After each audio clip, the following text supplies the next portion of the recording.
Magandang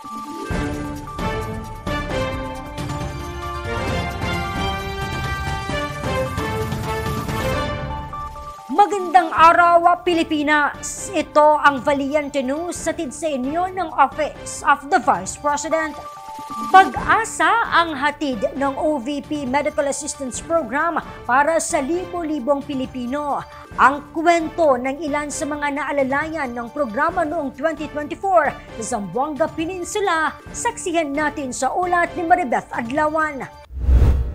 Base sa datos ng Philippine Statistics Authority noong 2023, ang Zamboanga Peninsula ang may pinakamataas na poverty incidence sa buong bansa, kung saan 24.4% sa mga residente ay nasa below poverty threshold. Ibig sabihin, isa sa bawat 4 pamilya ay matatawag na mahirap. Ang kahirapan ay ang dahilan ng socio-economic problems, tulad ng limitadong access sa iba't ibang healthcare services, kakulangan ng healthcare professionals, kawalan ng trabaho, infrastruktura at iba pa. Kaya simula noong 2022, minarapat ng OVP Western Mindanao Satellite Office na mas paigtingin ang pagbibigay serbisyo sa mga nangangailangan na Pilipino, lalo na sa usaping pangkalusugan.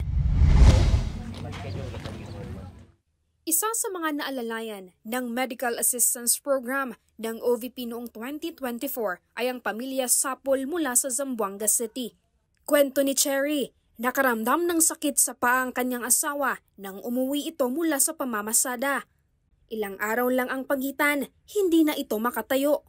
Ayon nga sa doktor, kulang ang kanyang asawa sa potassium, isang uri ng mineral upang gumana ng maayos ang katawan ng isang tao. Bigla na lang, mga evening, pagka-uwi niya, bigla na lang hindi siya makalakad, as in hindi talaga siya makagalaw. Parang yung paralyzed, akala ka namin paralyzed siya. Kasi nung una, nagpunta kami sa doktor, nagpa-check up, sabi ng, yung result, mababa yung potassium niya. Tapos, sabi nila, kumain na ng mga saging, ganyan, ng prutas. Akala namin okay lang kasi wala naman gamot. And then pagka last January 17, yung nga, bigla na lang siya hindi makalakad, hindi makagalaw yung paa. As in, parang paralyzed talaga siya. Sobrang baba ng potassium niya, naging 2. Dahil nag-iisang kumikita ang asawa ni Cherry, pahirapan sa kanilang pamilya ang perang gagamitin para sa gamutan sa kanilang padre di pamilya. Kaya inilapit na ni Cherry ang kanilang sitwasyon sa OVP Western Mindanao Satellite Office na matatagpuan sa Zamboanga City. Nagbigay sila nung yung medicine. Ano po yung na-medicine mo? Nung una yung Caligen.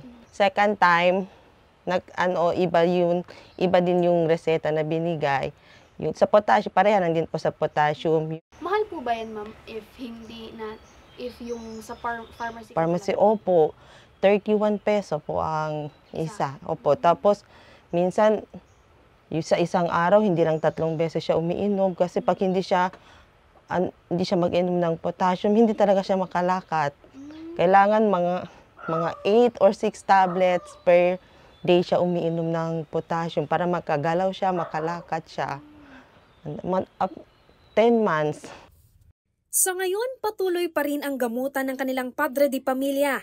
Ngunit mas mabuti na ang kalagayan nito at balik pasada na ngayon.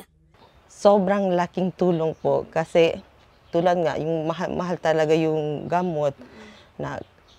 Basta sobrang laking tulong po ng sa OVP. Tulad ng maraming Pilipino, panghihinayang din ang naramdaman ni Cherry sa pagbawas ng pondo ng Medical and Burial Assistance ng OVP na sana ay mapapakinabangan ng mga Pilipino. Sayang po kasi maraming tao po yung natutulungan sa OVP, lalong-lalo na po tulad sa amin mga mahihirap. Sayang po talaga. Maraming salamat po sa tulong nyo po. Sobrang laking tulong ng Office of the Vice President tulad po naming mga mahihirap po. Maraming salamat po at sana po tuloy-tuloy pa rin po ang tulong na galing po sa Office of the Vice President para tulad naming mga mahihirap, may malalapitan po kami. Maraming salamat po, Vice President Sara Duterte. Mula dito sa Zamboanga City, ako si Maribeth Adlawan Lahat para sa Diyos, bayan at pamilyang Pilipino. Valiente News. Ilan pang Zamboangueño na natulungan ng OVP Medical Assistance Program, kilalanin.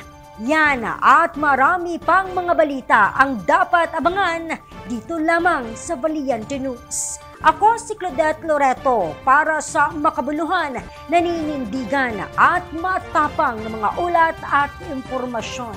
Maraming salamat.